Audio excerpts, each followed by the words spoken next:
یہ واقعہ 1171 کا ہے۔ قاہرہ میں ایک مسجد تھی جو اتنی بڑی نہیں تھی کہ لوگ وہاں جمعے کی نماز پڑھتے، اور اتنی چھوٹی بھی نہیں تھی کہ نمازیوں کی کمی ہوتی۔ یہ قاہرہ کے اس علاقے میں تھی جو شہر کا قریبی مضافات یا شہر کے باہر کا علاقہ تھا، جہاں درمیانہ اور اس سے کم درجے کے لوگ رہتے تھے۔ مذہب کا احترام انہی لوگوں کے دلوں میں رہ گیا تھا، مگر ان کی بدنصیبی یہ تھی کہ تعلیم سے بے بہرہ تھے، جذباتی استدلال اور دلکش الفاظ سے فوراً متاثر ہوتے اور انہیں قبول کر لیتے تھے۔ صلاح الدین ایوبی نے مصر میں آ کر جو نئی فوج تیار کی تھی، اس میں ان کنبوں کے افراد زیادہ بھرتی ہوئے تھے، جس کی دو وجوہات تھیں۔ ایک تو یہ کہ ذریعہ معاش تھا۔ سلطان ایوبی نے فوج کی تنخواہوں میں کشش پیدا کی تھی اور متعدد سہولتیں بھی دی تھیں۔ دوسری وجہ یہ کہ یہ لوگ جہاد کو فرض سمجھتے تھے، وہ اسلام کے نام پر جان اور مال قربان کرنے کو تیار رہتے تھے۔ اس دور میں اس جذبے کی شدید ضرورت تھی۔ سرکاری طور پر انہیں بتایا گیا تھا کہ صلیبی دنیا عالم اسلام کا نام و نشان مٹا دینے کے لیے اپنے تمام تر ذرائع اور ہر طرح کے ہتھ کنڈے استعمال کر رہی ہے۔ 6-7 مہینوں سے یہ گمنام سی مسجد مشہور ہو گئی تھی۔ یہ شہرت نئے پیشمام کی بدولت تھی جو عشاء کی نماز کے بعد درس دیا کرتا تھا۔ پہلا پیشمام صرف 3 روز ایسی بیماری سے بیمار رہ کر مر گیا تھا جسے کوئی حکیم اور سیانہ سمجھ ہی نہیں سکا۔ وہ پیٹ کے درد اور آنتوں کی سوزش کی شکایت کرتا تھا، اسی روگ سے وہ مر گیا۔ وہ عام سا ایک مولوی تھا جو صرف نماز باجماعت پڑھاتا تھا۔ اس کی وفات کے اگلے ہی روز سرخ و سفید چہرے اور بھوری داڑھی والا ایک مولوی آیا جس نے امامت کے فرائض اپنے ذمے لینے کی پیشکش کی۔ لوگوں نے اسے قبول کر لیا۔ وہ کہیں جھوپڑے میں رہتا تھا۔ اس کی 2 بیویاں تھیں۔ اس نے لوگوں کو بتایا کہ وہ علم کا شیدائی اور مذہب کے سمندر کا غوطہ خور ہے۔ وہ خاطر و مدارد کا اور لوگوں سے نذرانے وصول کرنے کا قائل نہیں تھا۔ اس کی ضرورت صرف یہ تھی کہ اسے کشادہ اور اچھا مکان مل جائے جہاں وہ 2 بیویوں کے ساتھ عزت سے اور پردے میں رہ سکے۔ لوگوں نے مسجد کے قریب ہی اسے ایک مکان خالی کرا دیا جس کے کئی ایک کمرے تھے۔ لوگوں نے دیکھا کہ وہ دونوں بیویوں کے ساتھ اس مکان میں آیا۔ بیویاں سیاہ برقعے میں مستور تھیں، ان کے ہاتھ بھی نظر نہیں آتے تھے، پاپوش تک چھپے ہوئے تھے۔ اسے لوگوں نے ضروری سامان وغیرہ دے کر آباد کر دیا۔ لوگ ایک تو اس کی ظاہری شخصیت سے متاثر ہوئے، لیکن جس جادو نے انہیں اس کا گرویدہ کیا وہ اس کی آواز کا جادو تھا۔ اس مسجد میں اس نے پہلی اذان دی تو جہاں جہاں تک اس کی آواز پہنچی سناٹا سا طاری ہو گیا۔ ایک مقدس ترنم زمین و آسمان پر وش طاری کر رہا تھا۔ یہ ایک طلسم تھا جو ان لوگوں کو بھی مسجد میں لے گیا جو گھروں میں نماز پڑھتے یا پڑھتے ہی نہیں تھے۔ اسی رات اس نے عشاء کی نماز کے بعد نمازیوں کو پہلا درس دیا اور انہیں کہا کہ وہ ہر رات درس دیا کرے گا۔ 6-7 مہینوں میں اس نے لوگوں کو اپنا گرویدہ بنا لیا۔ بعض لوگ تو اس کے مرید بن گئے۔ اس مسجد میں جمعے کی نماز نہیں پڑھی جاتی تھی۔ اس پیش امام نے جو دراصل عالم تھا وہاں جمعے کی نماز بھی شروع کر دی۔ 6-7 مہینوں بعد اس مسجد اور اس عالم پیش امام کی شہرت دور دور تک پہنچ گئی۔ شہر کے بھی کچھ لوگ اس کے درس میں جانے لگے۔ وہ اسلام کے جن بنیادی اصولوں پر زیادہ زور دیتا تھا وہ تھے عبادت اور محبت۔ وہ لڑائی جھگڑے اور جنگ و جدل کے خلاف سبق دیتا تھا۔ اس نے لوگوں کے ذہنوں میں یہ عقیدہ پختہ کر دیا تھا کہ انسان اپنی تقدیر خود نہیں بنا سکتا، جو کچھ ہے وہ خدا کے ہاتھ میں ہے۔ انسان کمزور سا ایک کیڑا ہے۔ اس عالم کا انداز بیاں بڑا ہی پر اثر ہوتا تھا۔ وہ قرآن ہاتھ میں لے کر ہر بات قرآن کی کسی نہ کسی آیت سے واضح کرتا تھا۔ صلاح الدین ایوبی کی وہ بے حد تعریف کیا کرتا تھا اور اکثر کہا کرتا تھا کہ یہ مصر کی خوش بختی ہے کہ اس ملک کی امارت اسلام کے ایسے شیدائی کے ہاتھ میں ہے۔ اس نے جہاد کا فلسفہ اور مفہوم بھی پیش کیا تھا جو لوگوں کے لیے نیا تھا، لیکن انہوں نے بلا حیل و حجت اسے تسلیم کر لیا۔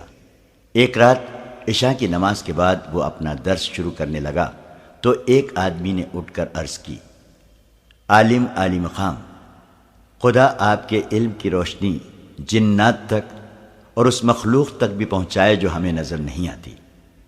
میں اپنے 8 دوستوں کے ساتھ بہت دور سے آیا ہوں۔ ہم آپ کے علم کی شہرت سن کر آئے ہیں۔ اگر گستاخی نہ ہو اور عالم عالی مقام کی خفگی کا باعث نہ بنے تو ہمیں جہاد کے متعلق کچھ بتائیں، ہم شک میں ہیں۔ لوگوں نے بتایا ہے کہ ہمیں جہاد کا مطلب غلط بتایا جاتا رہا ہے۔ 7-8 آوازیں سنائی دی۔ ہم نے یہ درس نہیں سنا تھا۔ ایک نے کہا، یہ وقت کی آواز ہے جو ہمارے کانوں میں بگاڑ کر ڈالی گئی ہے، ہم صحیح بات سننا چاہتے ہیں۔ عالم نے کہا، یہ قرآن کی آواز ہے جسے کوئی نہیں بگاڑ سکتا۔ میرا فرض ہے کہ صحیح آواز کو 1000 بار دہراؤں تاکہ یہ ہر ایک کے کان میں پہنچ جائے۔ جہاد کا مطلب یہ نہیں کہ دوسروں کی زمین پر قبضہ کرنے کے لیے ان کی گردنیں کاٹو۔ جہاد کا مطلب قتل و غارت نہیں، خون خرابہ نہیں۔ اس نے قرآن سے ایک آیت پڑھی اور اس کی تفسیر یوں بیان کی، یہ علم میرا نہیں، یہ فرمان خداوندی ہے کہ تم بدی اور گناہ کے خلاف لڑتے ہو تو اسے جہاد کہتے ہیں، جو ہم سب پر فرض کر دیا گیا ہے۔ کیا تم نے نہیں سنا کہ اسلام تلوار کے زور سے نہیں، پیار کے زور سے پھیلا ہے؟ جہاد کی شکل بعد میں آ کر بگڑی ہے، اور یہ انہوں نے بگاڑی ہے جو بادشاہی کے دل دادا ہیں۔ عیسائی بھی دوسروں کے ملکوں کو اپنی سلطنت بنانے کے لیے جنگ و جدل کو مقدس جنگ کہتے ہیں، اور مسلمان بھی اسی ارادے سے قتل و غارت کو جہاد کہتے ہیں۔ یہ صرف حکومتیں اور بادشاہیاں قائم کرنے کے ڈھنگ ہیں۔ لوگوں کو مذہب کے نام پر بھڑکایا یا لڑایا جاتا ہے، اور اس طرح بادشاہیوں کی بنیادیں مضبوط کی جاتی ہیں۔ تو کیا امیر مصر صلاح الدین ایوبی ہمیں گمراہ کر کے لڑا رہا ہے؟ اس آدمی نے پوچھا جس نے جہاد کا صحیح مطلب سمجھنا چاہا تھا۔ نہیں، عالم نے جواب دیا، صلاح الدین ایوبی پر اللہ کی رحمت ہو، اسے بڑوں نے جو بتایا ہے وہ سچے مسلمان کی حیثیت سے پوری نیک نیتی سے اس پر عمل کر رہا ہے۔ اس کے دل میں عیسائیوں کی نفرت ڈالی گئی ہے، وہ اس کے مطابق عمل کر رہا ہے۔ ذرا غور کرو کہ عیسائی اور مسلمان میں کیا فرق ہے؟ دونوں کا نبی مشترک ہے۔ آگے آ کر ذرا اختلاف پیدا ہو گیا ہے۔ حضرت عیسیٰ محبت اور امن کا پیغام لائے تھے، ہمارے رسول صلی اللہ علیہ وسلم بھی محبت کا پیغام دے گئے ہیں۔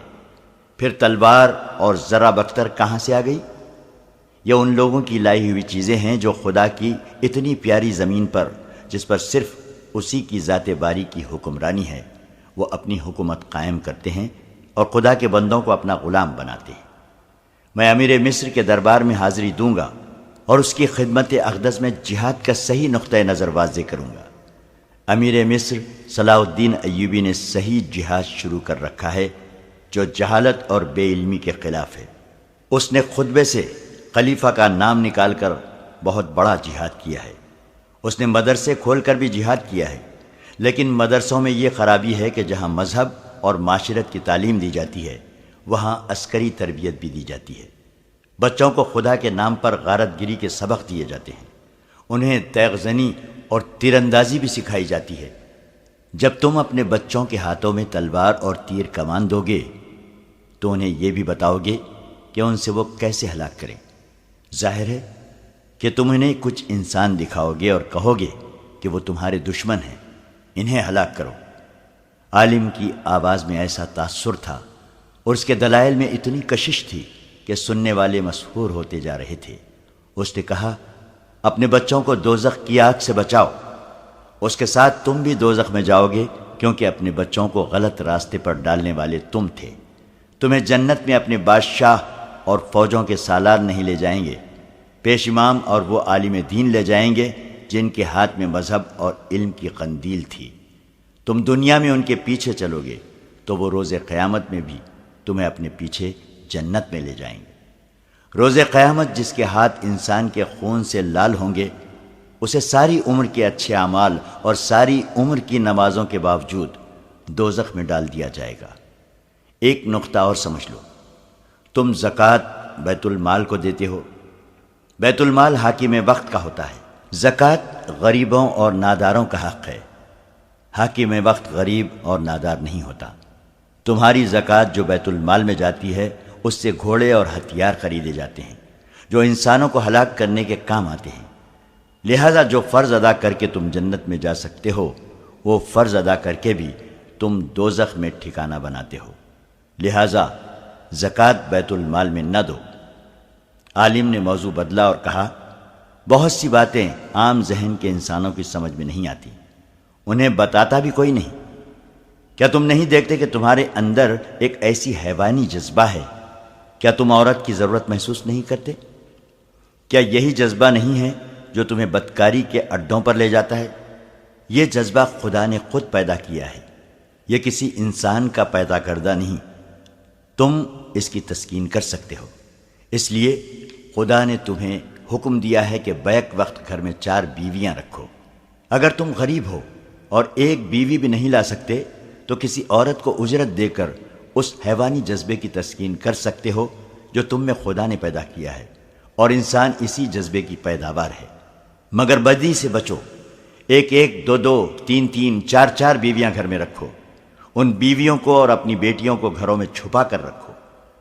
میں دیکھ رہا ہوں کہ جوان لڑکیوں کو بھی عسکری تربیت دی جا رہی ہے اور انہیں بھی گھوڑ سواری اور شتر سواری سکھائی جا رہی ہے۔ زنانہ مدرسوں میں انہیں زخموں کی مرہم پٹی اور انہیں سنبھالنے کے طریقے سکھائے جا رہے ہیں تاکہ وہ میدان جنگ کے زخمیوں کو سنبھالیں اور اگر ضرورت پڑے تو لڑیں بھی۔ یہ ایک بدعت ہے، اپنی لڑکیوں کو اس بدعت سے بچاؤ۔ اپنے باتیں اپنے ان دوستوں اور پڑوسیوں کو بھی سناؤ جو مسجد میں نہیں آتے۔ خدا کے احکام اور کارناموں میں مت دخل دو، یہ بہت بڑا گناہ ہے۔ عالم نے درس ختم کیا تو سامعین، جن کی تعداد اتنی ہو گئی تھی کہ بہت سے لوگ پیچھے کھڑے تھے، مسجد میں بیٹھنے کو جگہ نہ تھی، اٹھ کر عالم سے ہاتھ ملانے اور جانے لگے۔ بعض نے اس کے ہاتھ چومے، جھک کر مصافحہ تو ہر کسی نے کیا، ایک ایک کر کے سب لوگ چلے گئے۔ صرف 2 آدمی عالم کے سامنے بیٹھے رہے۔ ان میں سے ایک وہ آدمی تھا جس نے کہا تھا کہ مجھے جہاد کے متعلق بتائیے۔ اس آدمی نے لمبا چوغا پہن رکھا تھا، سر پر چھوٹی سی پگڑی اور اس پر چوڑا پھولدار رومال پڑا ہوا تھا۔ اس کی داڑھی لمبی اور سیاہ اور مونچھیں گھنی تھیں، لباس سے وہ درمیانہ درجے کا آدمی معلوم ہوتا تھا۔ اس کی ایک آنکھ پر ہرے رنگ کا پٹی نما کپڑا تھا جو 2 دھاگوں سے اس کے سر کے ساتھ بندھا تھا۔ اس کپڑے نے اس کی ایک آنکھ ڈھانپ رکھی تھی۔ عالم کے پوچھنے پر اس نے بتایا تھا کہ اس کی یہ آنکھ خراب ہے۔ دوسرے آدمی کا لباس بھی معمولی سا تھا، اس کی بھی داڑھی لمبی اور گھنی تھی۔ مسجد میں عالم کے پاس یہی 2 آدمی رہ گئے تھے، ان کے ساتھ 6 اور آدمی تھے جو جہاد کا درس لینے آئے تھے۔ وہ مسجد کے دروازے کے باہر کھڑے تھے، شاید اپنے ساتھیوں کے انتظار میں تھے۔ کیوں، تمہارا شک ابھی رفع نہیں ہوا؟ عالم نے مسکرا کر ان دونوں سے پوچھا۔ میرا خیال ہے شک رفع ہو گیا ہے، آنکھ کی ہری پٹی والے نے جواب دیا۔ ہم شاید آپ ہی کی تلاش میں ہیں، ہم نے آدھا مصر چھان مارا ہے، ہمیں مسجد کا محل وقوع اور نشانیاں غلط بتائی گئی تھیں۔ کیا آدھے مصر میں تمہیں مجھ سے بہتر کوئی عالم نہیں ملا؟ تلاش جو صرف آپ کی تھی، اس آدمی نے جواب دیا۔ کیا ہم صحیح جگہ آ گئے ہیں؟ آپ کا درس بتاتا ہے کہ ہم آپ ہی کی تلاش میں تھے۔ عالم نے باہر کی طرف دیکھا اور بے توجہی کے انداز میں بولا، معلوم نہیں موسم کیسا رہے گا، بارش آئے گی، ہری پٹی والے نے کہا۔ آسمان بالکل صاف ہے، عالم نے کہا۔ ہم گھٹائیں لائیں گے، ہری پٹی والے نے کہا اور قہقہہ لگایا۔ عالم مسکرایا اور رازداری سے پوچھا، کہاں سے آئے ہو؟ 1 مہینے سے ہم سکندریہ میں تھے، اس آدمی نے جواب دیا۔ اس سے پہلے شوبک میں تھے۔ مسلمان ہو؟ فدائی، ہری پٹی والے نے کہا۔ ابھی مسلمان ہی سمجھو، اور وہ اپنے ساتھی کے ساتھ بڑی زور سے ہنسا۔ میں آپ کو اس فن کا استاد مانتا ہوں، دوسرے نے عالم سے کہا۔ مجھے بالکل یقین نہیں آ رہا تھا کہ یہ آپ ہیں، آپ ناکام نہیں ہو سکتے، اور کامیابی آسان بھی نہیں، عالم نے کہا۔ صلاح الدین ایوبی کو شاید تم نہیں جانتے، بے شک میں نے ان تمام لوگوں کے دلوں میں جہاد اور جنس کے متعلق اسلامی نظریات کے خلاف شکوک پیدا کر دیے ہیں، لیکن صلاح الدین ایوبی نے جو مدرسے کھولے ہیں وہ شاید ہماری کوششوں کو آسانی سے کامیاب نہ ہونے دیں۔ اس نے پوچھا، تم نے مجھے یہ کیوں کہا تھا کہ میں جہاد پر دست دوں؟ شوبک میں ہمیں بتایا گیا تھا کہ آپ کی سب سے بڑی نشانی یہی ہے۔ ہری پٹی والے نے جواب دیا، یہ تمام الفاظ جو آپ نے درس میں بولے ہیں ہمیں وہاں بتائے گئے تھے۔ ہمیں یہ بھی بتایا گیا تھا کہ آپ جہاد کے بعد جنسی جذبے کا ذکر ضرور کریں گے۔ آپ نے اپنا سبق بڑی محنت سے یاد کیا ہے۔ میرا نام کیا ہے؟ عالم نے پوچھا۔ کیا آپ ہمارا امتحان لینا چاہتے ہیں؟ اس آدمی نے جواب دیا۔ کیا آپ کو ہم پہ شک ہے؟ ہمیں ایک دوسرے کے نام نہیں، صرف نشانیاں بتائی جاتی ہیں۔ تم کس کام سے آئے ہو؟ عالم نے پوچھا۔ فدائی کس کام سے آیا کرتے ہیں؟ ہری پٹی والے نے پوچھا۔ تمہیں میرے پاس کیوں بھیجا گیا ہے؟ عالم نے پوچھا۔ ایک اونٹنی کے لیے، اس آدمی نے جواب دیا۔ آپ کے پاس 2 ہیں۔ ہمیں آپ کے پاس نہ بھیجا جاتا مگر آپ کو اطلاع مل گئی ہوگی کہ صلاح الدین ایوبی کے ایک نائب سالار رجب سوڈانی کے ساتھ شوبک سے 3 اونٹنیاں روانہ کی گئی تھیں۔ ان میں سے ایک ہمارے مقصد کے لیے تھی، مگر معلوم نہیں کیا ہوا ہے کہ تینوں ماری گئی ہیں۔ رجب کی کھوپڑی اور ایک سب سے زیادہ خوبصورت اونٹنی صلاح الدین ایوبی کے پاس پہنچ گئی تھی، وہ بھی ختم ہو گئی۔ ہاں، عالم نے آہ بھر کر کہا، ہمیں بہت بڑا نقصان ہوا۔ صلاح الدین کا ایک بڑا ہی کارآمد سالار جو ہمارے قبضے میں تھا جلاد کی نظر ہو گیا۔ اندر چلو، یہ جگہ محفوظ نہیں۔ وہ دونوں عالم کے ساتھ اٹھے اور باہر نکل گئے۔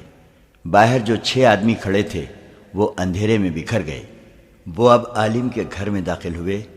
صاف ستھرا گھر تھا، کئی کمرے تھے۔ 2-3 کمروں میں سے گزر کر وہ ایسے کمرے میں چلے گئے جو زمین پر ہی تھا لیکن زیر زمین معلوم ہوتا تھا۔ اس کے سامنے کوڑا کباڑ بکھرا ہوا تھا، دروازے کے باہر تالا لگا ہوا تھا۔ صاف پتہ چلتا تھا کہ یہ دروازہ برسوں سے نہیں کھولا گیا اور کھولا بھی نہیں جائے گا۔ ایک پہلو میں کھڑکی تھی، اسے ہاتھ لگایا تو کھل گئی۔ عالم اندر گیا، اس کے پیچھے یہ دونوں آدمی اندر چلے گئے۔ اندر سے کمرہ خوب سجا ہوا تھا۔ دیوار کے ساتھ سنہری سلیب لٹک رہی تھی۔ اس کے ایک طرف حضرت عیسیٰ کی دستی تصویر اور دوسری طرف مریم کی تصویر تھی۔ عالم نے کہا، یہ میرا گرجا ہے اور پناہ گاہ بھی۔ خطرے کی صورت میں آپ کے پاس کیا انتظام ہے؟ آنکھ کی ہری پٹی والے نے پوچھا اور مشورہ دیا، آپ کو سلیب اور یہ تصویریں اس طرح سامنے نہیں رکھنی چاہیے تھیں۔ یہاں تک کسی کے آنے کا خطرہ نہیں، عالم نے جواب دیا اور ہنس کر کہا، مسلمان بڑی سیدھی اور جذباتی قوم ہے۔ یہ قوم جذباتی الفاظ اور سنسنی خیز دلائل پر مرتی ہے۔ جنس انسان کی سب سے بڑی کمزوری ہے۔ میں ان لوگوں میں یہ کمزوری ابھار رہا ہوں، انہیں یہ سبق دے رہا ہوں کہ 4 شادیاں فرض ہیں۔ آہستہ آہستہ انہیں بدکاری کی طرف راغب کر رہا ہوں۔ مذہب کے نام پر تم مسلمان سے بدی بھی کرا سکتے ہو اور نیکی بھی۔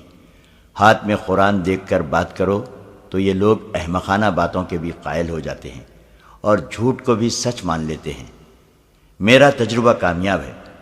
میں یہاں اپنے جیسا ایک گروہ پیدا کر لوں گا جو مسجد میں بیٹھ کر اور قرآن مجید ہاتھ میں لے کر ان لوگوں کے جذبہ جہاد کو اور کردار کو قتل کر دے گا۔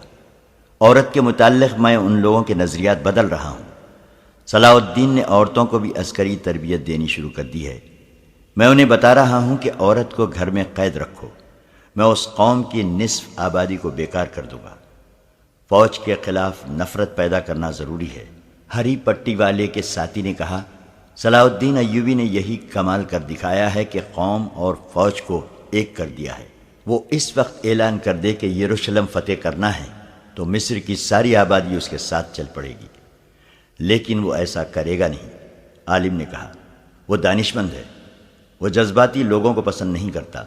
وہ صرف ایک تربیت یافتہ سپاہی کو 100 غیر تربیت یافتہ جوشیلے آدمیوں پر ترجیح دیتا ہے۔ وہ کھوکھلے نعروں سے قوم کو بھڑکاتا نہیں، حقیقت کی بات کرتا ہے۔ یہ ہمارا کام ہے کہ اس کی قوم کو حقیقت اور تربیت سے دور رکھیں اور اسے جذباتی بنا دیں۔ اس قوم میں شعور کے بجائے جوش رہ جائے، وہ جوش جس میں حقیقت پسندی اور دانش مندی نہ ہو، دشمن کے پہلے تیر سے ہی ٹھنڈا پڑ جاتا ہے، خواہ تیر قریب سے گزر جائے۔ ہم ان میں صرف جوش رہنے دیں گے۔ تم نے سنا ہے کہ میں اپنے درس میں صلاح الدین ایوبی کی بہت تعریف کر رہا تھا۔ یہ باتیں تو ہم بعد میں کر لیں گے، اس آدمی نے کہا۔ دونوں اونٹنیاں دکھا دیں اور یہ بتائیں کہ ہمیں یہاں کس وقت اور کس طرح پناہ مل سکتی ہے، اور یہاں اپنا کوئی اور آدمی رہتا ہے یا نہیں؟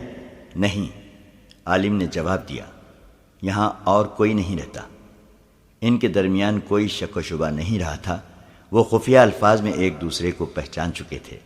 عالم کمرے سے نکل گیا، واپس آیا تو اس کے ساتھ دو بڑی ہی خوبصورت اور جوان لڑکیاں تھیں، جن کے متعلق اس نے لوگوں کو بتایا تھا کہ وہ اس کی بیویاں ہیں۔ انہیں وہ سر سے پاؤں تک برقعے میں چھپا کر لایا تھا، مگر ان دو آدمیوں کے سامنے وہ بے پردہ آئیں۔ عالم نے ان کا تعارف دونوں آدمیوں سے کرایا اور الماری میں سے شراب کی بوتل نکالی۔ ایک لڑکی گلاس لے آئی اور شراب گلاسوں میں ڈالی گئی۔ ان دونوں آدمیوں نے شراب کو ہاتھ نہ لگایا۔ پہلے کام کی باتیں کر لیں، ہری پٹی والے نے کہا۔ ہمیں دو آدمیوں کو قتل کرنا ہے۔ دوسرے نے کہا، صلاح الدین ایوبی کو اور علی بن سفیان کو۔ ہماری مجبوری یہ ہے کہ ہم نے دونوں کو نہیں دیکھا، ہمیں دونوں آدمی دکھا دیں۔ کیا آپ نے انہیں دیکھا ہے؟ اتنا دیکھا ہے کہ دونوں کو اندھیرے میں بھی پہچان سکتا ہوں، عالم نے کہا۔ میں نے جو مہم شروع کر رکھی ہے اس کے لیے ضروری تھا کہ دونوں کو اچھی طرح پہچان لوں۔ علی بن سفیان اتنا ذہین اور گھاگ ہے کہ اپنے کسی جاسوس کو یہاں بھیجنے کے بجائے خود یہاں آ سکتا ہے۔ اگر وہ بھیس بدل کر میرے سامنے آئے تو بھی میں اسے پہچان لوں گا۔ اور صلاح الدین ایوبی کے متعلق کیا خیال ہے؟ ہری پٹی والے نے پوچھا۔ اسے بھی خوب پہچانتا ہوں، عالم نے جواب دیا۔ ہری پٹی والے نے اپنے دونوں ہاتھ اپنی کن پٹیوں پر رکھے، داڑھی کو پکڑا اور ہاتھوں کو نیچے کو جھٹکا دیا۔ اس کی لمبی داڑھی اور گھنی مونچھیں اس کے چہرے سے الگ ہو گئی۔ پیچھے چھوٹی سی داڑھی رہ گئی جو نہایت اچھی طرح تراشی ہوئی تھی۔ مونچھیں بھی تراشیدہ تھیں۔ لمبی داڑھی اور گھنی مونچھیں مصنوعی تھیں جو اب اس کے ہاتھ میں لے رکھی تھی۔ اس نے آنکھ سے ہری پٹی بھی نوچ کر پرے پھینک دی۔ عالم جہاں تھا وہیں بت بن گیا۔ اس کی آنکھیں ٹھہر گئیں، اس کا منہ کھل گیا۔ دونوں لڑکیاں حیران و ششدر کبھی اس آدمی کو دیکھتی جس نے اپنا ہر روپ اتار دیا تھا، کبھی عالم کو دیکھتی جس کا رنگ لاش کی طرح ہو گیا تھا۔ عالم کے منہ سے حیرت اور گھبراہٹ میں ڈوبی ہوئی سرگوشی نکلی۔ صلاح الدین ایوبی؟ ہاں دوست، اسے جواب ملا۔ میں صلاح الدین ایوبی ہوں۔ تمہاری شہرت سن کر تمہارا درس سننے آیا تھا۔ صلاح الدین ایوبی نے اپنے ساتھی کی داڑھی کو مٹھی میں لے کر جھٹکا دیا تو اس کی داڑھی چہرے سے الگ ہو گئی۔ اس نے عالم سے کہا، آپ اسے بھی پہچانتے ہوں گے؟ پہچانتا ہوں، عالم نے ہارے ہوئے لہجے میں کہا۔ علی بن سفیان؟ علی بن سفیان کی صرف تھوڑی پر داڑھی تھی۔ اچانک لڑکیاں اور عالم پیچھے کو دوڑے اور الماری میں سے چھرا نما تلواریں نکال لیں، مگر وہ ادھر کو گھومے تو ان کی تلواریں چھپ گئیں، کیونکہ صلاح الدین ایوبی اور علی بن سفیان نے چوغوں کے اندر سے ہی اسی قسم کی تلواریں نکال لی تھیں۔ لڑکیوں کو تیغ زنی کی مشق تو کرائی گئی تھی، لیکن وہ پیشہ ور تیغ زنوں کے مقابلے میں نہ آ سکیں۔ ان سے تلواریں رکھوا لی گئیں۔ علی بن سفیان باہر نکل گیا۔ ذرا سی دیر میں 6 آدمی جو باہر کھڑے تھے اسی سائز کی تلواریں سوتے کھڑکی میں سے کود کر آ گئے۔ دوسرے دن مسجد کے سامنے اس علاقے کے لوگوں کا ہجوم تھا۔ وہاں چند ایک سرکاری اہلکار بھی تھے جو لوگوں کو باری باری عالم کے اس خفیہ کمرے میں لے جا رہے تھے جہاں صلیب حضرت عیسیٰ اور مریم کی تصویریں آویزاں تھیں۔ لوگوں کو شراب کی بوتلیں بھی دکھائی گئی۔ اہلکار لوگوں کو عالم کی اصلیت بتا رہے تھے اور وہ جہاد کا جو نظریہ پیش کرتا رہتا تھا اس کی وضاحت کر رہے تھے۔ سلطان ایوبی کی ہدایت پر علی بن سفیان نے سارے ملک میں جاسوسوں کا جال بچھا دیا تھا، کیونکہ یہ ثابت ہو گیا تھا کہ ملک میں خصوصاً قاہرہ میں صلیبیوں نے بہت سے جاسوس اور تقریب کار بھیج دیے تھے۔ صلیبیوں نے مسلمانوں کی کردار کشی کی جو زمین دوز مہم چلائی تھی وہ سلطان ایوبی کو زیادہ پریشان کر رہی تھی۔ اسے جب علی بن سفیان نے اطلاع دی تھی کہ ایک مسجد کا پیش امام ہر رات درس دیتا ہے اور اسلامی نظریات کو بگاڑ رہا ہے، تو سلطان ایوبی نے فوراً ہی یہ حکم نہیں دیا تھا کہ اس عالم کو گرفتار کر لو۔ اس نے کہا تھا، علی، مذہب میں فرقہ بندی شروع ہو گئی ہے، یہ پیشمام کسی فرقے کا ہوگا۔ یہ بھی ہو سکتا ہے کہ وہ قرآن کی اپنی تفسیر پیش کر رہا ہو۔ میں مذہب میں دخل دینا نہیں چاہتا، میں حاکم ہوں، عالم نہیں ہوں۔ اگر تم سمجھتے ہو کہ وہ کوئی تقریب کار ہے تو گرفتاری سے پہلے پوری طرح چھان بین کر لو۔ پیشمام کا درجہ مجھ سے بہت زیادہ بلند ہے۔ علی بن سفیان خود اس مسجد میں درس سننے نہیں گیا تھا، کیونکہ اسے شک تھا کہ اگر یہ پیشمام واقعی دشمن کا بھیجا ہوا تقریب کار ہے تو اسے پہچانتا ہوگا۔ اس نے اپنے ذہین سراغ رساں مسجد میں بھیجے تھے، جو 10-12 مرتبہ وہاں گئے اور انہوں نے جو درس سنے وہ من و ان علی بن سفیان کو سنا دیے۔ آخر ایک رات اس صلیبی عالم نے جہاد پر درس دیا اور یہ تعویل پیش کی جو سلطان صلاح الدین ایوبی نے بھی سنی۔ سراغ رساں نے یہ درس علی بن سفیان کو سنایا تو کوئی شک نہ رہا۔ علی نے سلطان ایوبی کو بتایا اور یہ رائے دی کہ اگر یہ شخص صلیبیوں کا جاسوس اور تقریب کار نہیں تو بھی اسے پکڑنا یا روکنا ضروری ہے، کیونکہ وہ جہاد کا ایسا نظریہ پیش کر رہا ہے جو صرف وہ آدمی پیش کر سکتا ہے جو دشمن کا آدمی ہو یا اس کا دماغ چل گیا ہو۔ سلطان ایوبی نے یہ رپورٹ بڑی ہی غور سے سنی اور کہا کہ معاملہ بہرحال مذہب کا ہے، مسجد اور پیشمام کا ہے۔ اس نے فیصلہ کیا کہ وہ علی بن سفیان کے ساتھ خود بہروپ میں درس سننے جائے اور خود یقین کر لے گا کہ پیشمام کی نیت اور اصلیت کیا ہے۔ جہاد کے ساتھ حیوانی جذبے کے ذکر نے سلطان ایوبی کے کان کھڑے کر دیے تھے۔ اس نے علی بن سفیان کے ساتھ صلاح و مشورہ کر کے یہ بہروپ تیار کرایا تھا جس میں وہ مسجد میں گئے تھے۔ علی بن سفیان جاسوسی اور جاسوسی کے خلاف دفاع کے فن کا ماہر تھا۔ اس نے سلطان ایوبی کو اپنی ایک اور کامیابی سے آگاہ کر دیا تھا، وہ یہ تھی کہ فیض الفاطمی کو جس صلیبی لڑکی نے موقع پر گرفتار کرایا اور احمد کمال نام کے ایک کماندار کی خاطر اسلام قبول کرنے اور اس کے ساتھ شادی کرنے کی خواہش ظاہر کی مگر ماری گئی تھی، اس نے وہ خفیہ الفاظ اور اشارے بتائے تھے جو صلیبی جاسوس ایک دوسرے کو پہچاننے کے لیے استعمال کرتے تھے۔ اس کی نشاندہی پر چند ایک مسلمان بھی پکڑے گئے تھے جو صلیبیوں سے زر و جواہرات اور خوبصورت لڑکیاں لے کر ان کے لیے جاسوسی کرتے تھے۔ انہوں نے علی بن سفیان کے تہہ خانے میں تصدیق کی تھی کہ یہ الفاظ اور اشارے استعمال ہوتے ہیں۔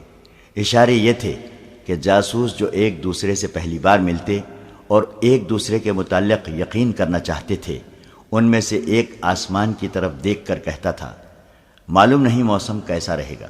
وہ ایسی بے پرواہی کے سے لہجے میں کہتا تھا جیسے یوں ہی اسے موسم کا خیال آ گیا ہو۔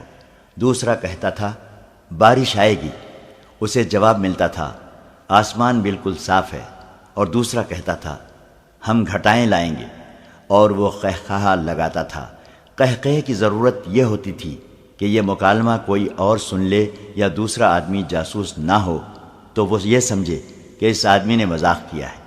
علی بن سفیان کو بتایا گیا تھا کہ یہ خفیہ مکالمہ اس وقت بدلا جائے گا جب یہ ظاہر ہو جائے گا۔ دوسری بات جو علی نے معلوم کی تھی وہ یہ تھی کہ جاسوس ایک دوسرے کو اپنا نام نہیں بتاتے۔ ان کا ہیڈ کوارٹر فلسطین کا ایک قصبہ شوبک تھا جو ایک قلعہ تھا۔ یہ صلیبیوں کا جاسوسی کا مرکز تھا۔ ان انکشافات کے سہارے سلطان ایوبی اور علی بن سفیان بہروپ میں مسجد میں چلے گئے۔ انہوں نے جہاد کے درس کی خواہش ظاہر کی تو عالم نے خواہش پوری کر دی۔ پھر وہ اس کے پاس اکیلے رہ گئے اور ان خفیہ مکالموں نے عالم کو بے نقاب کر دیا۔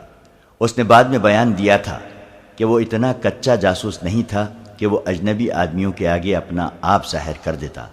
اسے ان خفیہ الفاظ نے پھنسایا کیونکہ یہ مکالمہ ہر ایک جاسوس کو بھی معلوم نہیں ہوتا۔ یہ جاسوسوں کے اعلیٰ درجے کا مکالمہ ہے۔ اس سے نیچے اس سے کوئی جاسوس واقف نہیں ہوتا۔ اس مکالمے کے بعد کا قہقہہ خاص طور پر قابل ذکر تھا۔ اس کے بغیر ایک دوسرے پر اپنا راز فاش نہیں کیا جاتا تھا۔ سلطان ایوبی نے قہقہا لگایا تھا، وہ اپنے ساتھ 6 بازوں کو بھی لے گیا تھا تاکہ بوقت ضرورت مدد دے۔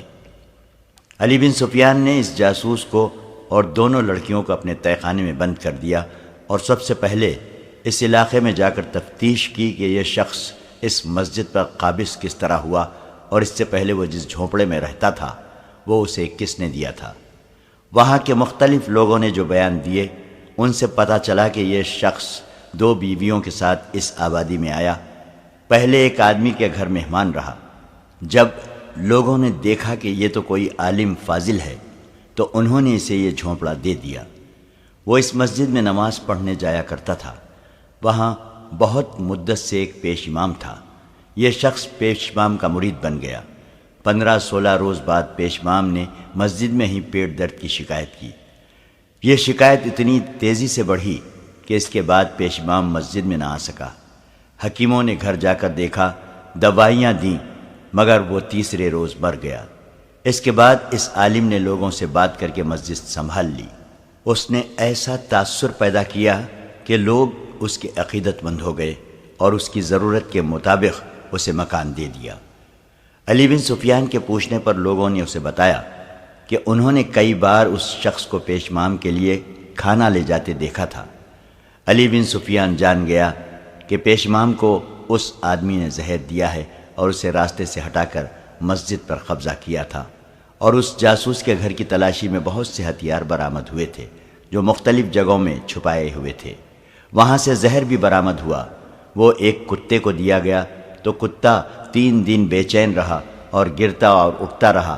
تیسرے دن شام کے بعد کتا مر گیا۔ علی بن سفیان نے اپنی تفتیش سلطان ایوبی کے آگے رکھی تو سلطان نے اس سے کہا، ان تینوں کو قید میں خوب پریشان کرو اور انہیں خوفزدہ کیے رکھو، لیکن میں انہیں جلاد کے حوالے نہیں کروں گا اور انہیں قید میں بھی نہیں ڈالوں گا۔ پھر آپ کیا کریں گے؟ علی بن سفیان نے پوچھا۔ میں انہیں حفاظت اور عزت سے واپس بھیج دوں گا۔ علی بن سفیان نے حیرت زدہ ہو کر سلطان ایوبی کے منہ کی طرف دیکھا۔ سلطان نے کہا، میں ایک جوا کھیلنا چاہتا ہوں علی، ابھی مجھ سے کچھ نہ پوچھنا۔ میں سوچ رہا ہوں کہ یہ بازی لگاؤں یا نہیں۔ اس نے ذرا توقف سے کہا، کل دوپہر کے کھانے کے بعد نائب سالاروں، مشیروں، اعلیٰ کمانداروں اور انتظامیہ کے ہر شعبے کے سربراہ کو میرے پاس لے آنا۔ تمہاری موجودگی بھی ضروری ہے۔ علی بن سفیان نے اس رات پہلی بار اس عالم سے تفتیش کی، لیکن وہ بہت بڑا سخت آدمی نکلا۔ اس نے کہا، غور سے میری بات سن لو علی بن سفیان، ہم دونوں ایک ہی میدان کے سپاہی ہیں۔ تم میرے ملک میں کبھی پکڑے گئے تو مجھے امید ہے کہ تم جان دے دو گے، اپنے ملک اور اپنی قوم کو دھوکہ نہیں دو گے۔ تم یہی توقع مجھ سے رکھو۔ مجھے معلوم ہے میرا انجام کیا ہوگا۔ اگر میں تمہیں وہ ساری باتیں بتا دوں جو تم مجھ سے پوچھنا چاہتے ہو تو بھی تم لوگ مجھے بخشو گے نہیں۔ مجھے اس تہہ خانے میں مرنا ہے، خواہ تم جلاد سے مروا دو، خواہ اذیت میں ڈال کر مار دو، پھر میں کیوں اپنی قوم کو دھوکہ دوں؟ مجھے امید ہے کہ تم اپنا ارادہ بدل دو گے۔ علی بن سفیان نے کہا، کیا تم ان 2 لڑکیوں کی عزت بچانے کی خاطر یہ پسند نہیں کرو گے کہ میں جو پوچھوں وہ مجھے بتا دو؟ کیسی عزت؟ اس نے جواب دیا، ان لڑکیوں کے پاس صرف حسن اور ناز نخرے ہیں، یا وہ استادی ہے جس سے وہ پتھروں کو بھی موم کر لیتی ہیں۔ ان کے پاس عزت نام کی کوئی چیز نہیں۔ یہی تو انہیں سکھلایا جاتا ہے کہ اپنی عزت سے دستبردار ہو جاؤ۔ ہم لوگ اپنی جان اور عزت بہت دور پھینک آتے ہیں۔ تم ان لڑکیوں کے ساتھ جیسا بھی سلوک کرنا چاہو کر لو، انہیں میرے سامنے ذلیل کر لو، میں تمہیں کچھ نہیں بتاؤں گا، لڑکیاں بھی تمہیں کچھ نہیں بتائیں گی۔ جاسوس لڑکیوں کو ہم سزائے موت دے دیا کرتے ہیں، انہیں ذلیل کبھی نہیں کیا۔ علی بن سفیان نے کہا، ہمارا مذہب عورت کو اذیت میں ڈالنے کی ہمیں اجازت نہیں دیتا۔ میرے دوست، جاسوس نے کہا، تم پیار کا حربہ استعمال کرو یا اذیت کا، ہم میں سے کوئی بھی اپنے ان ساتھیوں کی نشاندہی نہیں کرے گا جو تمہاری سلطنت کی جڑوں میں بیٹھے ہوئے ہیں۔ تم نے لڑکیوں کے ساتھ اچھا سلوک کرنے کا وعدہ کیا ہے، میں اس کے عوض تمہیں یہ بتا دیتا ہوں کہ یہ میری اور تمہاری جنگ نہیں، یہ صلیب اور چاند تارے کی جنگ ہے۔ میں ان معمولی سے جاسوسوں میں سے نہیں ہوں جو ادھر کی خبریں ادھر بھیجتے ہیں اور تمہارے آئندہ کے ارادے معلوم کرتے رہتے ہیں۔ اس شعبے میں میرا رتبہ بہت اونچا ہے، میں عالم ہوں، اپنے مذہب کا مطالعہ اتنا ہی گہرا کیا ہے جتنا تمہارے مذہب کا، انجیل اور قرآن کی تہ تک پہنچا ہوں۔ میں اعتراف کرتا ہوں کہ تمہارا مذہب بہتر اور سادہ ہے، یہ ہر انسان کا مذہب ہے جس میں کوئی پیچیدگی نہیں، اس کی مقبولیت کی وجہ بھی یہی ہے، مگر میں تمہیں یہ بھی بتا دینا چاہتا ہوں کہ تمہارے دشمنوں نے تمہارے مذہب کی اصلیت کو بگاڑ دیا ہے تاکہ اس کی مقبولیت ختم ہو جائے۔ یہودیوں نے مسلمان علماء کے بھیس میں اس میں بے بنیاد روایات شامل کر دی ہیں۔ اسلام توہمات کے خلاف تھا، مگر اس وقت سب سے زیادہ توہم پرست مسلمان ہیں۔ میں نے چاند گرہن اور سورج گرہن کے وقت مسلمانوں کو سجدے کرتے اور نذرانے دیتے دیکھا ہے، اور ایسی کئی بدعتیں تمہارے مذہب میں شامل کر دی گئی ہیں۔ ہم ایک لمبی مدت سے تمہارے اصل نظریات کو بگاڑ رہے ہیں، کیونکہ ہم جانتے ہیں کہ دنیا میں صرف دو مذہب رہ جائیں گے، ایک عیسائیت، دوسرا اسلام، اور یہ دونوں اس وقت تک مورکہ آرا رہیں گے جب تک کہ دونوں میں سے ایک ختم نہیں ہو جاتا۔ کسی بھی مذہب کو تیروں اور تلواروں سے ختم نہیں کیا جا سکتا، کسی مذہب کو تبلیغ سے بھی ختم نہیں کیا جا سکتا۔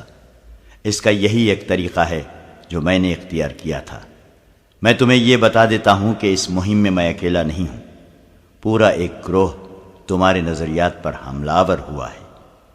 علی بن سفیان اس کے سامنے ٹہل رہا تھا اور اس کی باتیں غور سے سن رہا تھا۔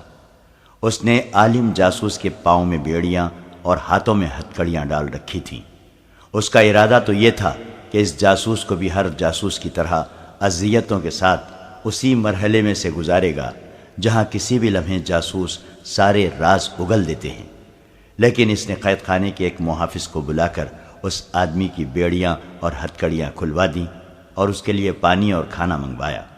اس نے کہا، میرے اس سلوک کو اگلوانے کا حربہ نہ سمجھنا، ہم عالموں کی قدر کیا کرتے ہیں، خواہ وہ کسی بھی مذہب کے ہوں۔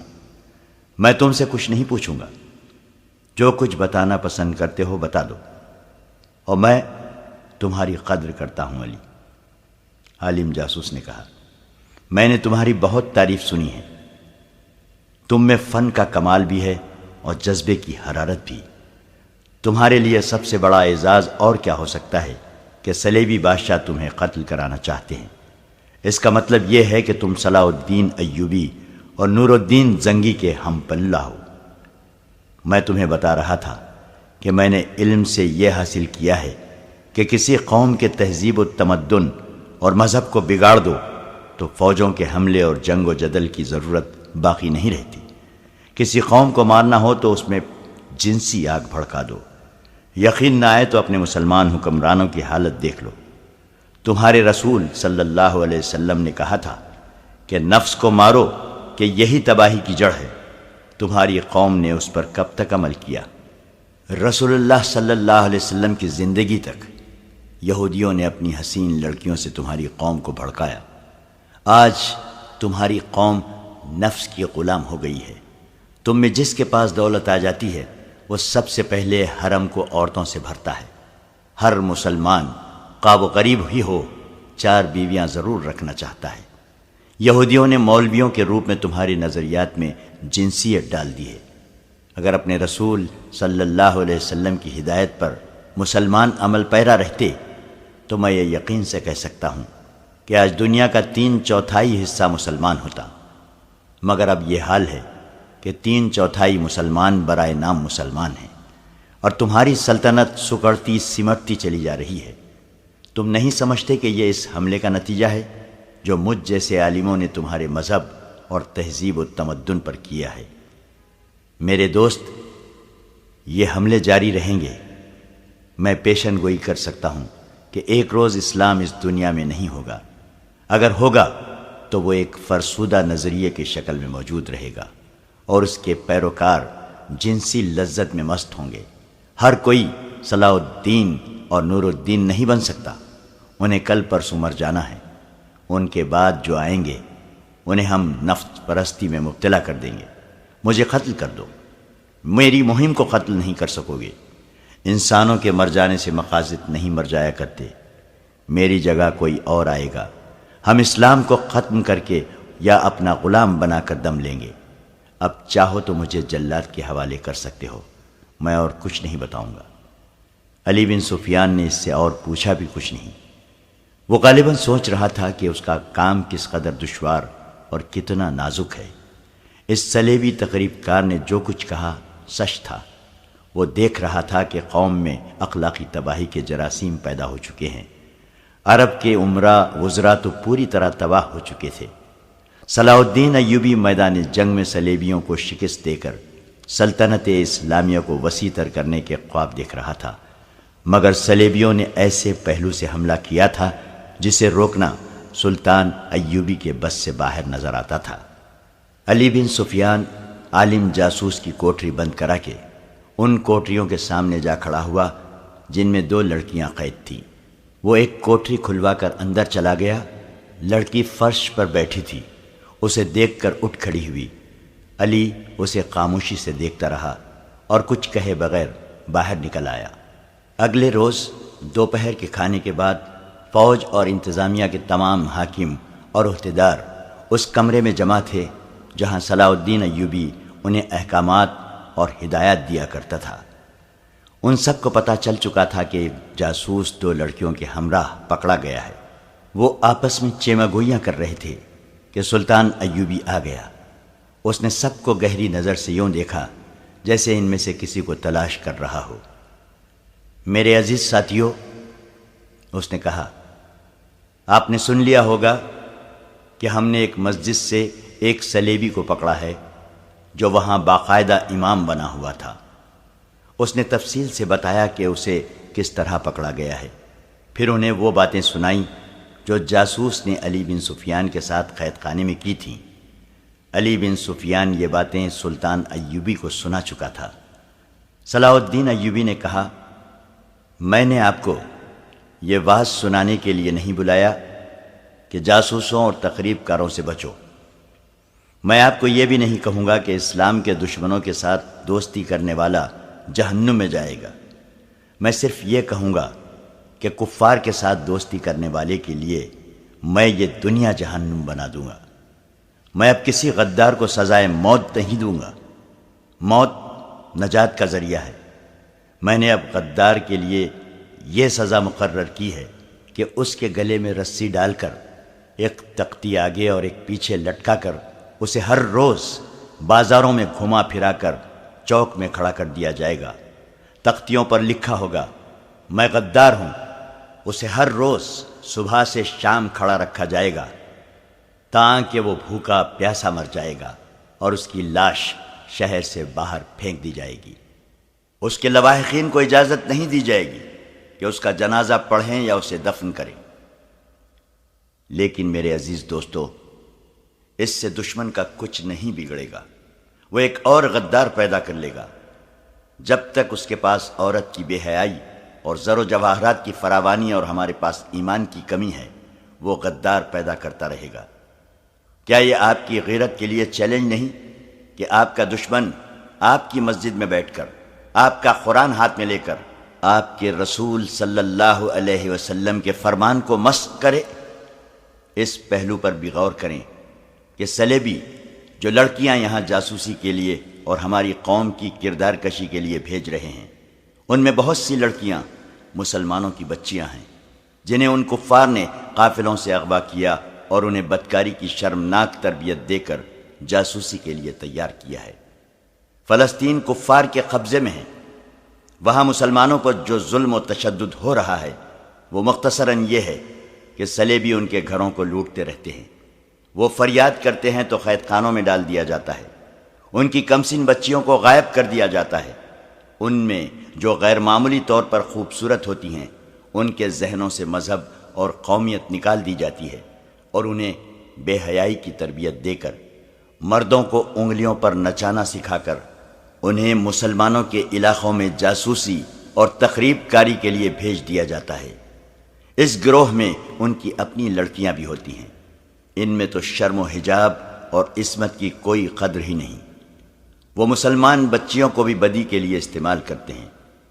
انہوں نے جب فلسطین پر قبضہ کیا تو وہاں سب سے بڑا جو انقلاب لائے وہ یہ تھا کہ انہوں نے مسلمانوں کے لیے جینا حرام کر دیا، ان کا قتل عام کیا، ان کے گھروں کو لوٹ لیا، مسجدوں کو استبلوں اور گرجوں میں بدل دیا، مسلمان بچیوں کو اغوا کر کے انہیں قہبہ خانوں میں بٹھا دیا گیا، جو خوبصورت نکلیں انہیں تخریب کاری اور بدکاری کی تربیت دے کر ہمارے امیروں اور وزیروں کے حرموں میں داخل کر دیا، اور انہیں ہمارے خلاف بہت کچھ استعمال کیا گیا۔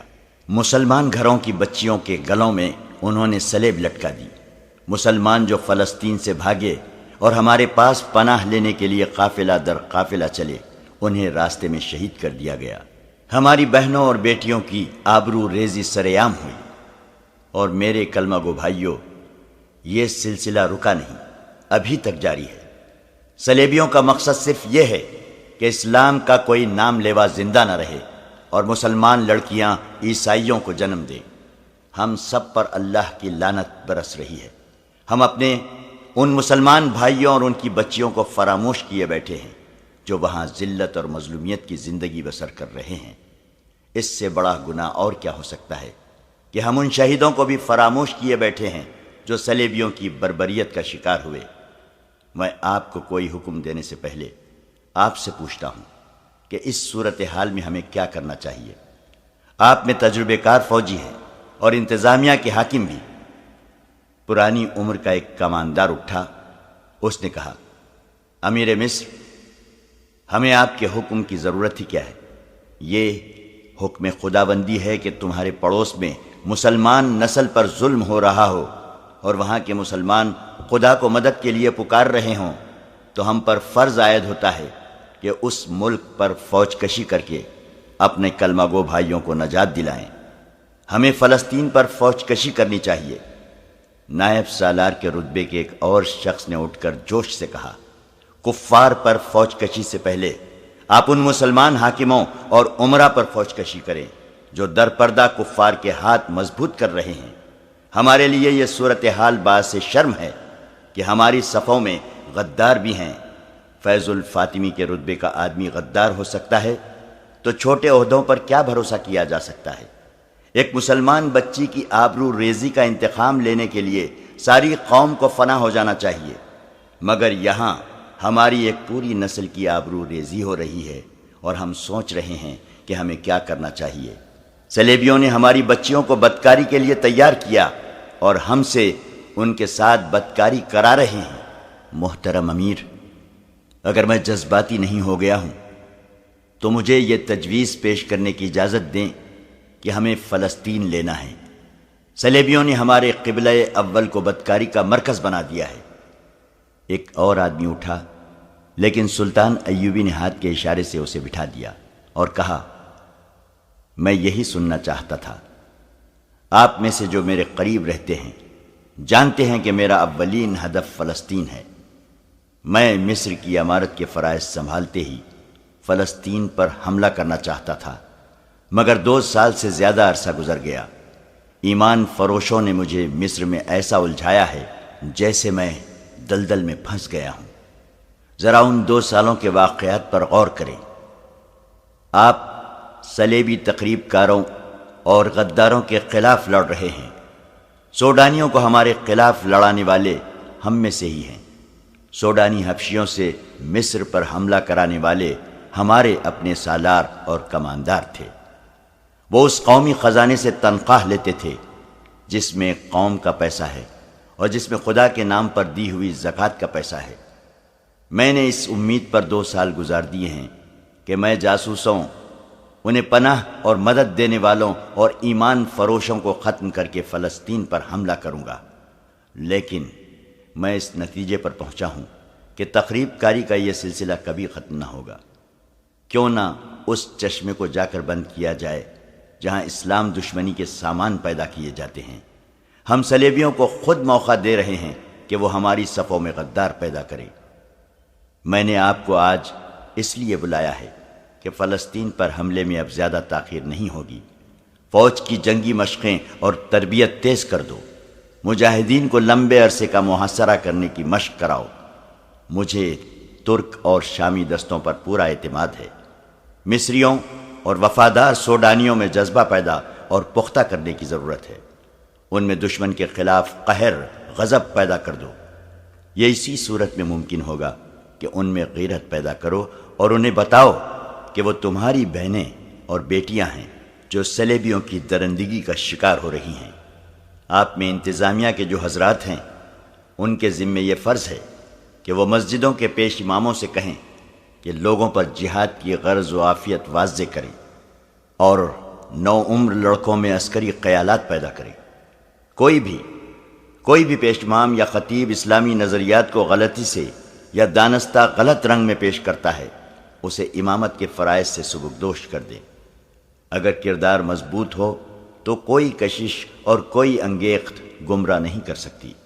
ذہنوں کو فارغ نہ رہنے دیں، کھلا چھوڑ دیں، ورنہ دشمن انہیں استعمال کرے گا۔ فوجوں کے کوچ کے احکامات آپ کو جلد ہی مل جائیں گے۔ اللہ آپ کا حامی اور ناصر ہے۔ 7 روز گزر گئے۔ عالم جاسوس اور دونوں لڑکیوں کو سلطان ایوبی نے ملاقات کے لیے بلایا۔ انہیں لایا گیا تو سلطان ایوبی نے کہا کہ انہیں دوسرے کمرے میں بٹھا دو۔ ان کے پاؤں میں بیڑیاں اور ہاتھوں میں زنجیریں تھیں۔ انہیں جس کمرے میں بٹھایا گیا تھا وہ سلطان ایوبی کے خاص کمرے کے ساتھ تھا۔ دونوں کے درمیان ایک دروازہ تھا جس کا ایک کواڑ کھلا ہوا تھا۔ سلطان ایوبی کمرے میں ٹہل رہا تھا۔ اس نے ٹہلتے ٹہلتے کہا، میں فوری طور پر کرک پر حملہ کرنے کا فیصلہ کر چکا ہوں۔ کرک فلسطین کا ایک قلعہ نما قصبہ تھا۔ دوسرا مشہور قصبہ شوبک تھا۔ یہ بھی ایک مضبوط قلعہ تھا۔ شوبک کو صلیبیوں نے مرکز بنا رکھا تھا۔ صلیبی بادشاہ اور اعلیٰ کمانڈر شوبک میں ہی اکٹھا ہوا کرتے تھے۔ یہیں صلیبیوں کی انٹیلیجنس کا ہیڈ کوارٹر تھا اور یہ جاسوسوں کا ٹریننگ کیمپ بھی تھا۔ سلطان ایوبی کے فوجی اور شہری انتظامیہ کے حلقوں میں یہ خیال یقین کی حد تک تھا کہ سلطان ایوبی سب سے پہلے شوبک پر حملہ کرے گا، کیونکہ اس جگہ کی اہمیت ہی ایسی تھی۔ اگر اس مضبوط اڈے کو سر کر لیا جاتا تو صلیبیوں کی کمر توڑی جا سکتی تھی، مگر سلطان ایوبی کہہ رہا تھا کہ پہلے کرک پر حملہ کیا جائے۔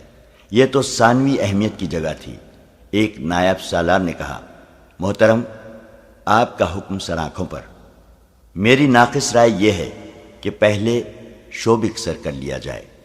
دشمن کی مرکزی کمان ختم کرنا ضروری ہے۔ اگر ہم نے شوبک لے لیا تو کرک لینا کوئی مشکل نہ ہوگا، اور اگر ہم نے کرک پر طاقت ضائع کر دی تو شوبک لینا ناممکن ہو جائے گا۔ دوسرے کمرے میں جاسوس بیٹھے تھے۔ درمیانی دروازے کا ایک کواڑ کھلا تھا۔ سلطان ایوبی کے کمرے کی آوازیں اس کمرے میں صاف سنائی دے رہی تھیں۔ عالم جاسوس کے کان کھڑے ہوئے۔ وہ آہستہ آہستہ سرک کر دروازے کے ساتھ ہو گیا۔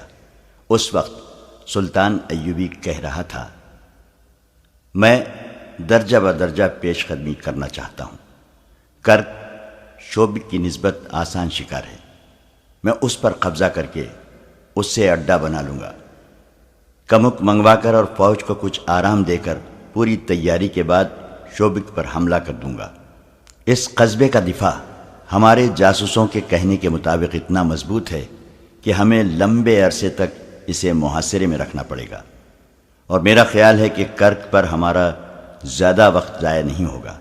ہمیں پہلے ایک اڈا چاہیے اور ایسی رسدگاہ جہاں سے ہمیں فوری طور پر رسد ملتی رہے۔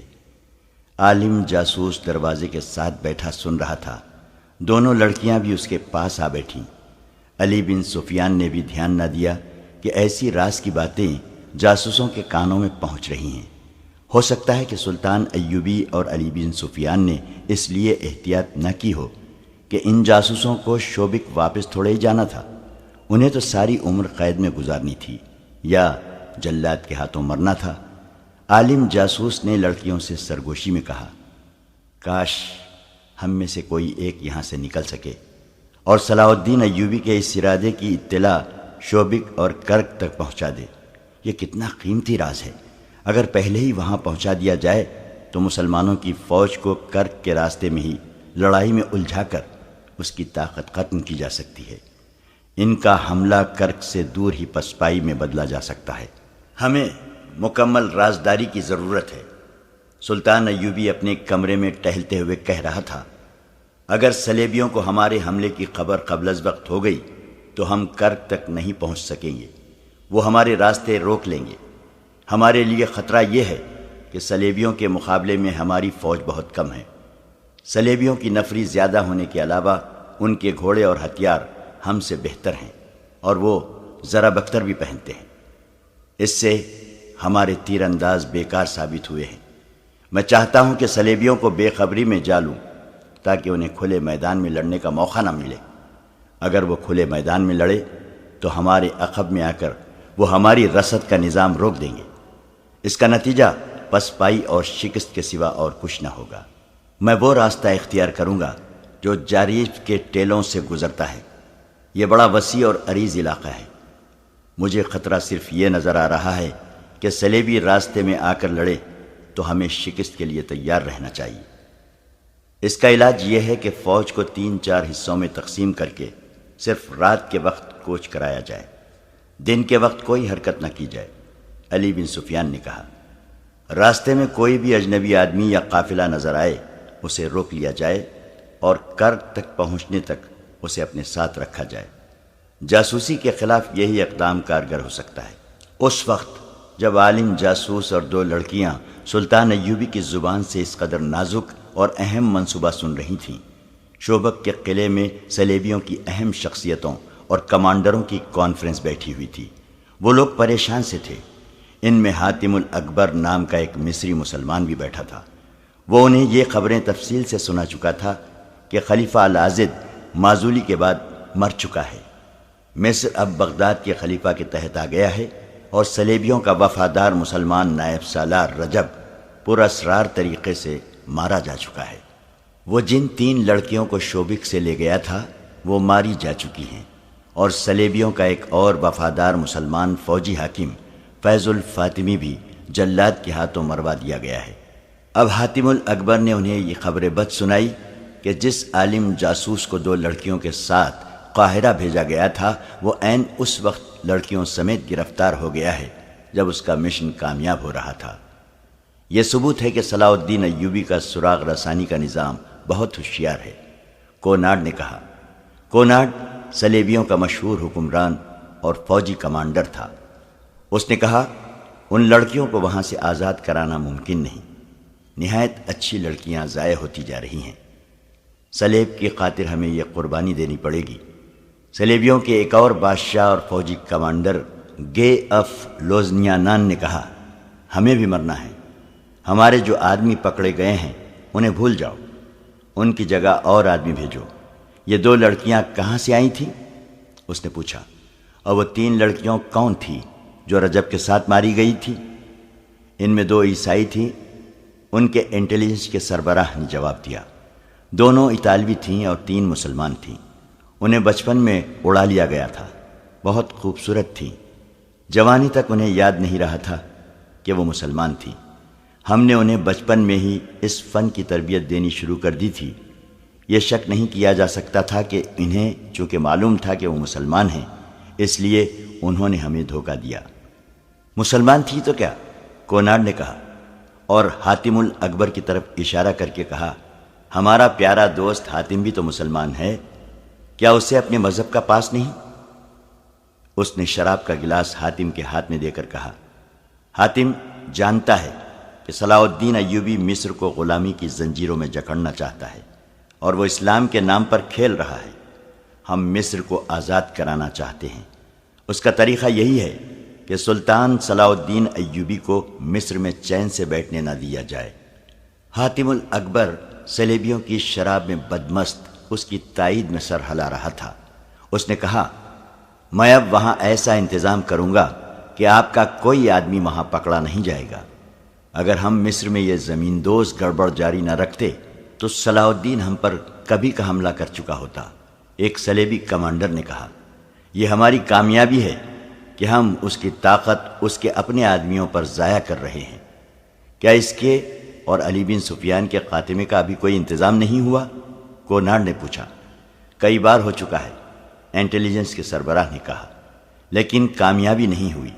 ناکامی کی وجہ یہ ہے کہ دونوں پتھر قسم کے انسان ہیں، نہ شراب پیتے ہیں نہ عورت کو پسند کرتے ہیں، اس لیے نہ انہیں شراب میں کچھ دیا جا سکتا ہے نہ عورت کے ہاتھوں مروایا جا سکتا ہے۔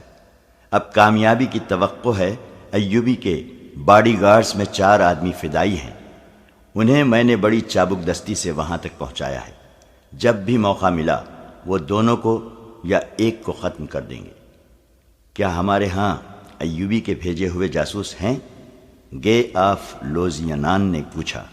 یقیناً ہیں، انٹیلیجنس کے سربراہ نے جواب دیا۔ جب سے ہم نے مصر میں اور ادھر شام میں جاسوسی اور تباہ کاری کا سلسلہ شروع کیا ہے، صلاح الدین نے بھی اپنے جاسوس ہمارے ہاں بھیج دیے ہیں۔ ان میں سے 2 پکڑے گئے ہیں، وہ اذیتوں سے مر گئے مگر اپنے کسی تیسرے ساتھی کی نشاندہی نہیں کی۔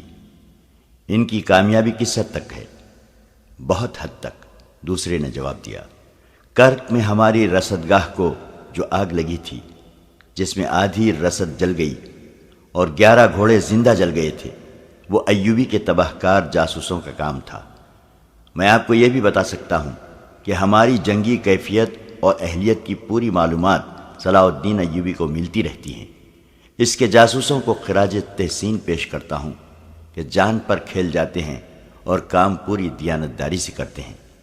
ان میں بہت دیر اس مسئلے پر بحث ہوتی رہی کہ مصر اور شام میں تقریب کار کارروائیوں کو کس طرح تیز اور مزید تباہ کن کیا جا سکتا ہے۔ حاتم الاکبر انہیں سلطان ایوبی کی حکومت کی کمزور رگیں اور مضبوط پہلو دکھا رہا تھا۔ آخر فیصلہ ہوا کہ حاتم الاکبر کو کچھ آدمی اور 2-3 لڑکیاں دی جائیں۔ اس وقت سلطان ایوبی اپنے 2 نائبین اور علی بن سفیان کو اپنے اس منصوبے سے آگاہ کر رہا تھا کہ وہ کرک پر حملہ کرے گا۔ اس نے 20 روز بعد کا دن بتایا جب اسے فوجوں کو کوچ کرانا تھا۔ یہ تمام تر منصوبہ عالم، جاسوس اور 2 لڑکیاں ساتھ والے کمرے میں سن رہی تھیں۔ عالم نے ایک بار پھر لڑکیوں کے ساتھ افسوس کا اظہار کیا کہ انہیں ایک راز معلوم ہو گیا ہے مگر وہ اسے شوبک تک نہیں پہنچا سکتے۔ ایک لڑکی نے کہا، میں کوشش کروں گی کہ سلطان ایوبی مجھے پسند کر لے، اگر تھوڑی سی دیر کے لیے بھی وہ مجھے اپنے ساتھ تنہائی میں رکھ لے تو میں اس سے رہائی پا لوں گی۔ مجھے امید ہے کہ میں اس کی عقل پر قبضہ کر لوں گی۔ معلوم نہیں اس نے ہمیں کیوں بلایا ہے، عالم جاسوس نے کہا، لیکن تم دونوں یاد رکھو، اگر وہ تمہیں اکیلے اکیلے بلائے تو دونوں یہ کوشش کرنا کہ اسے حیوان بنا سکو۔ اگر وہ شراب پیے تو تم جانتی ہو اسے کتنی پلا کر بے ہوش کیا جا سکتا ہے۔ وہ بے ہوش ہو جائے تو فرار کا طریقہ تم جانتی ہو، اور دونوں کو معلوم ہے کہ تمہیں کس کے پاس پہنچنا ہے۔ اس کا گھر مسجد کے بالمقابل ہے۔ میں جانتی ہوں، ایک لڑکی نے کہا، مہدی بادان۔ ہاں، عالم نے کہا، اگر تم مہدی تک پہنچ گئیں تو وہ تمہیں شوبک تک پہنچا دے گا۔ میرے فرار کا تو سوال ہی پیدا نہیں ہوتا۔ تم نے ایوبی کا منصوبہ سن لیا ہے۔ کوچ کی تاریخ یاد رکھو، راستہ یاد کر لو۔ کوچ رات کے وقت ہوا کرے گا، دن کے وقت اس کی فوج کوئی حرکت نہیں کرے گی۔ حملہ کرک پر ہوگا۔